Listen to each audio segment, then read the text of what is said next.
Okay, let's move sa NFT naman.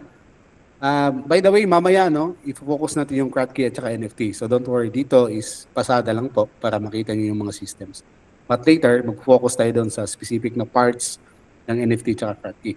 Ano yung mga materials na bibilhin nyo, mga ganun po. Ito po yung tinatawag na nutrient film technique or NFT, nutrient film technique. So yan po ang ibig sabihin ng NFT.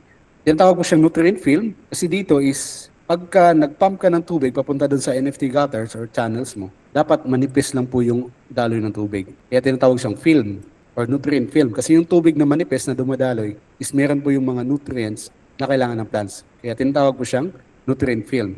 Kapag malalim na po yan, abot na ng kalahati. So hindi na po yan NFT. DFT na po yung tawag dyan. Deep Flow Technique. So yun po. Pagka NFT, remember, manipis lang po yung tubig sa baba. Ano?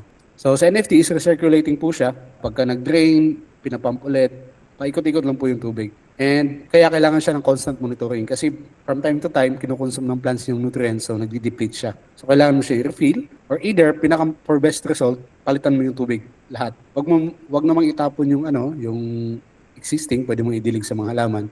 But this is lang kung gusto niyo talaga ng best result. Pero pagka lang is pwede namang test niyo lang yung tubig, kumusta yung level ng nutrients and then dagdagan lang ng nutrients.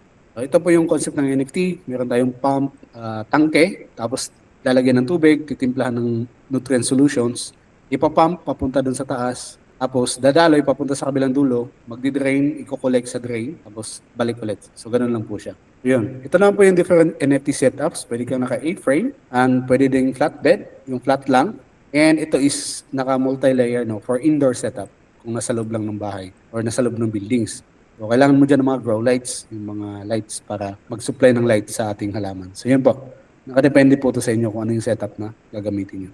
And of course, sa budget.